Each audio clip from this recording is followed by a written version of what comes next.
Hello, my little astrology pioneer. Today we will be creating a guide to help you find love, a guide that is insanely customized to cover your birth chart placements. And this won't help you find the type of love that's meant to simply fill the empty voids in your heart, but this will help you find the healing type of love, a true sense of love, that authentic love, or love that brings you joy, and a love that's meant just for you. And by the end of the video, you're gonna know so many things about how to find love, what your spouse may be like, such as your love language, the energy you need to embody in order to find love, potential traits of your ideal partner, settings in which you might meet your partner, what type of romance you may have, the type of fun you and your partner may have together, ways that joys or romance may be channeled within your relationship, and sign that someone is right for you. Yes, we're covering all of this. And clearly there's a lot to go over. Your birth chart can tell you this, believe it or not. And so before we get into the meat and potatoes of this video, the first step I'm going to need for you to do is to write down a list of all of these placements that I'm putting on the screen, whoosh, since they'll all be relevant to you and your love journey. And luckily, this is all of the work you have to do. Don't worry, leave the rest to me. You can trust me, I promise, because I'm gonna help walk you through your love formula. And now, in case you wanna know the why for the list of placements that I'm going over, don't worry, I'm gonna get into that, trust me. And note that I've studied a lot, and I mean a lot, of relationships and charts of people in relationships to develop this method. And so this isn't coming out of thin air, in case you were wondering. And so let's get into it. But before we get into it, please give this video a like, a comment, and subscribe to this channel just to let me know that this video is your jam. And it also just lets the algorithm know that you like this kind of stuff, in case you want to see me pop up in your feed again. And so now, let's get into it, starting with your Venus sign and house in 3, 2, 1, go.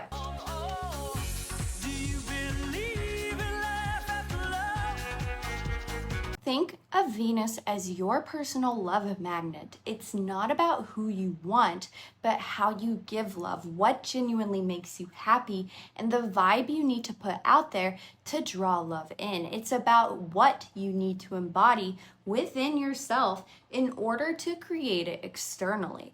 And so the house Venus is in will show you where this love attracting energy really shines in your life. But in simpler terms, your Venus sign shows your basic style when it comes to affection and what you truly value in relationships. It's the you that people are drawn to when you're feeling good and appreciative. And the house of your Venus, that's the specific area of your life where this love magnet needs to be fulfilled in order to have your best chance at finding love. Because it's when you embody love, however that looks for you, that it's going to come to you. How to spot this energy in your life is to ask yourself these questions. How do you naturally show you care? Pay attention to these habits and ensure you are giving yourself the same respect that you are hoping for in others. Or what activities or places make you feel truly happy and relaxed? Or when do people seem the most attracted to you? What were you doing or feeling then? And so, for example, if your Venus loves freedom, are you the most attractive when you're exploring or doing your own thing? If it's all about commitment, do you respond to your reliability? And so the house will show you where this could happen or where you need to find fulfillment for this to happen. Do you attract people when you're focused on money, if it's in your second house, or your daily routine, if it's in your sixth house? To sum it up, this is all about actively being yourself. Don't fake it, trust me, the universe will know. It's when you genuinely embrace your Venus energy, you'll naturally attract partners who vibe with you. Now, if you want more insight into what this may look like based on the sign and house of your Venus, I have a little summary I'm going to put up on the screen. But also, please go down to the description and click on Doc 1 to gain more insight into what this may look like for you.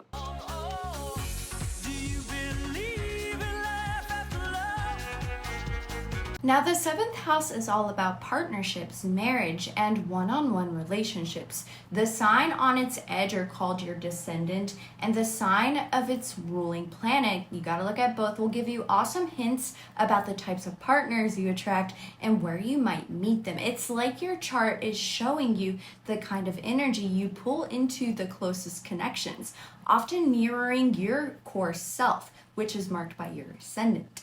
In simpler terms, the sign of your seventh house tells you about the basic qualities that your ideal partners tend to have. It's all about their core approach to relationships, whereas the sign of the seventh house's ruling planet adds a little more detail. For instance, if your seventh house sign means that you need deep emotional connection and its ruler is in a sign that loves learning, you might attract partners who are both emotional and super smart. These placements also hint at the kinds of places where these connections may happen naturally. How to spot this energy in your life, though? Think about your past serious relationships or even close friendships if you're a relationship virgin, which I'm not judging. I didn't date for a long time, it's okay. And ask yourself, do you see any patterns in the personalities or people you deeply connect with?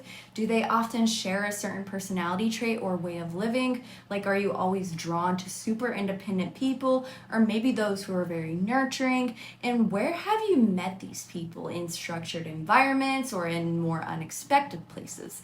This isn't about stereotypes, but the underlying energy you attract. To summarize it up, though, your seventh house reveals what you look for to complete or balance yourself in partnerships. It's less about your conscious wish list and more about the natural qualities you're designed to attract for growth.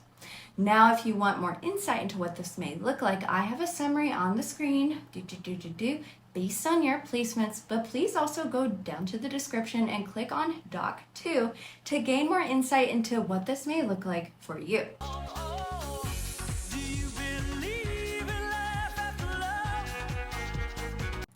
Now let's get super specific about your long-term partner, especially if we're talking about a potential spouse.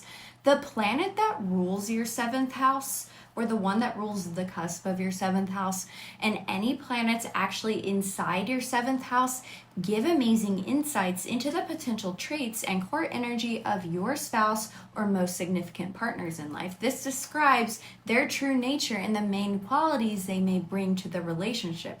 In simpler terms, the planet ruling your seventh house points to the main characteristics of your significant partner. For example, if Mars rules your seventh house, your partner may be a go-getter or very assertive in some way. But if Venus rules it, they may be charming or focused on harmony.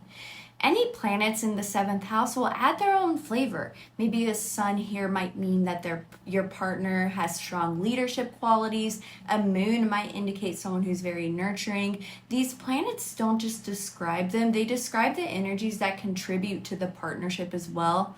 And how to spot this energy in life, think of your most significant long-term relationships or friendships. What was the most noticeable energy in that person? What did they bring into your life? Were they a driving force, such as with Mars? Were they a source of stability, such as Saturn? Or were they someone who challenged you in unusual or usual ways with Uranus? Or how did their presence shape your overall feeling and direction of the relationship? It's about their core impact on the partnership itself. And to sum it up, these placements are like active forces that directly influence the dynamic of your most important partnerships. They describe the kind of influence your partner or significant partner may have on your life. Now, if you want more insight into what this may look like, I have a summary on the screen based on your placements. But please also go down to the description and click on Doc 3 to gain more insight into what this may look like for you.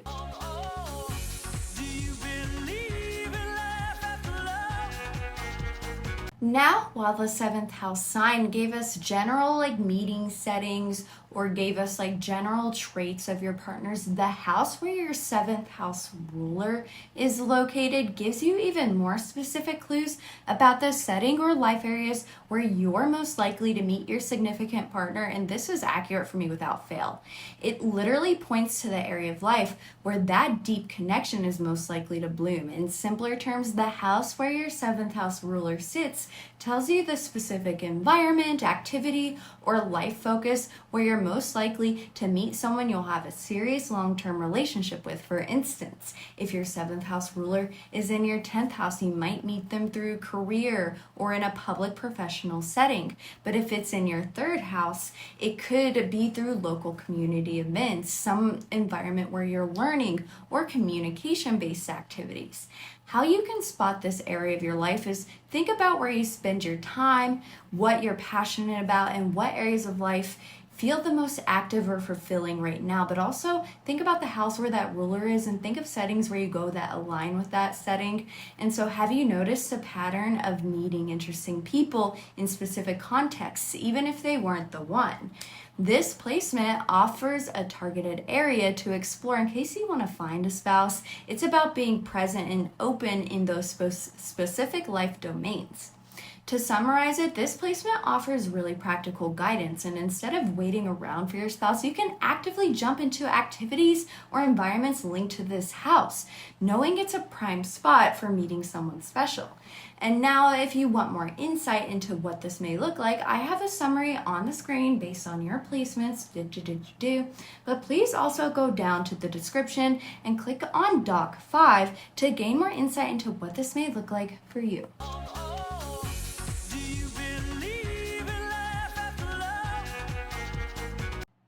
Now let's switch gears to a little bit and let's go to the fifth house, the house of romance, creativity, fun, and joyful self-expression. The sign of your fifth house edge and its ruling planet's sign reveal your romance style, how you approach fun, flirtation, and what kind of joy and excitement you naturally look for in a romantic relationship. In simpler terms, the fifth house sign describes a basic vibe of your romantic adventures and what truly lights up your joy when you're falling in love. It's how you show your playful, creative, and passionate side. The sign of the fifth house ruler is going to add another layer to that. For example, a fifth house sign suggesting a need for freedom with its ruler in the sign that loves structure, for example, might mean that you find joy in organized adventures or disciplined creative projects. It highlights the kind of fun you naturally vibe with and what truly makes your heart sing in a romantic setting. And how you can spot this energy in your life, ask yourself, what kind of dates or romantic scenarios do you enjoy the most, whether it's daydreaming or in reality? What activities in general make you feel alive, creative, and joyful, especially when you're connecting with someone else? Do you love spontaneous adventures or deep chats or working on projects together or something else? What kind of romantic gestures or playful interactions truly make you happy? This isn't about what a partner does for you, but how you react to the romantic vibes. It takes it just from a partnership to a true love story. To sum it up, this isn't about what a partner is, but about your experience of romance. And understanding this helps you to find partners who can naturally inspire and share in your unique brand of romantic joy. And now, if you want more insight into what this may look like, I have a summary on the screen based on your placements, but please also go down to the description and click on Doc 6 to gain more insight into what this may look like for you.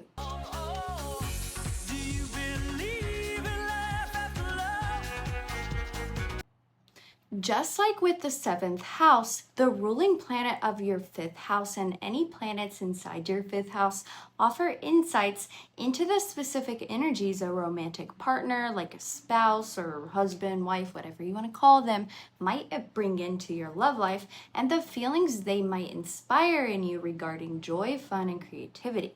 This is about the qualities they spark in your playful, creative, and romantic self. And in simpler terms, the planet planet ruling your fifth house shows the main energy in your romantic interests or that your spouse may bring within these experiences. For example, if Jupiter rules your fifth house, your partners might inspire a sense of adventure and optimism in your romantic life.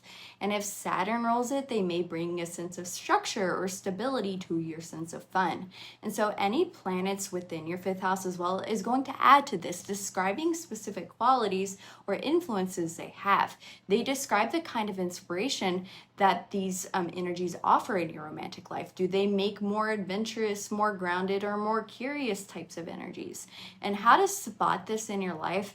Think about past romantic partners or even close non-romantic partnerships. What kind of feelings did they awaken in you when it came to joy or playfulness or creativity? Did they encourage you to be more adventurous, more down to earth, or more expressive? In the best of the relationship, don't think about the bad times. Or how did their presence impact your ability to have fun and experience romance? It's about the effect they have on your romantic spirit. To sum it up, these placements highlight the specific ways your partner contributes to your romantic joy and creative expression. They're like the channels through which pleasure and passion flow into your love life. And now, if you want more insight into what this may look like, I have a summary on the screen based on your placements, but please also go down to the description and click on Doc 7 to gain more insight into what this may look like for you.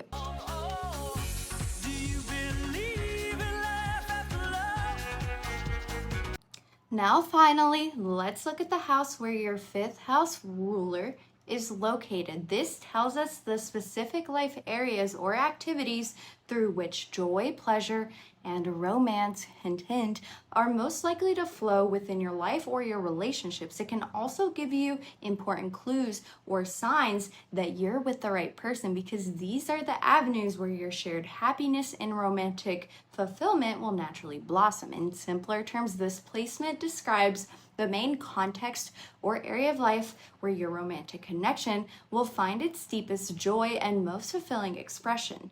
For instance, if your fifth house ruler is in your 10th house, your relationship might find its greatest joy and romance through shared career goals or public achievements. If it's in your 4th house, though, it could be through building a home together or focusing on your family life or fostering a sense of emotional safety or watching Netflix. This is where your romantic connection feels the most alive and genuine. And how to spot this energy in your life is when you're with someone that you truly enjoy. Where does the fun naturally happen? And in what areas of your life does joy seem to flow effortlessly? Is it through creative projects that you do together, for example? Is it through shared community involvement or maybe deep transformative experiences?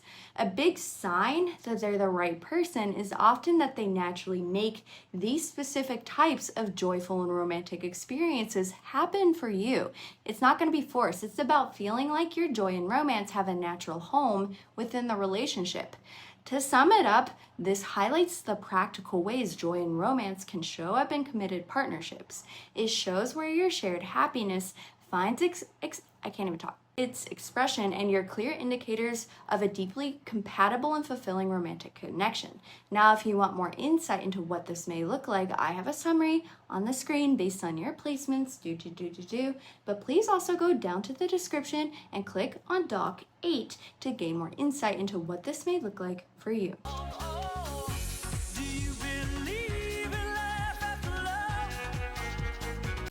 Phew-wee, that was a lot, but I hope you now have a much deeper understanding of how your unique birth chart acts as a map to attracting the love you desire.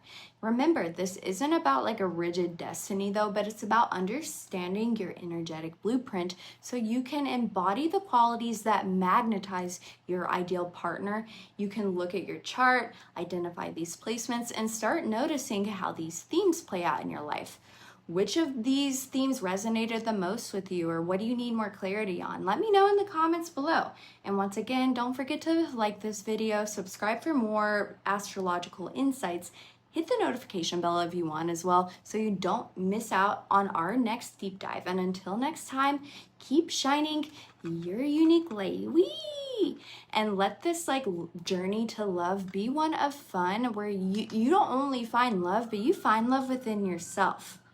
I hope you don't hear that siren, but that's a sign that they're coming. Until next time.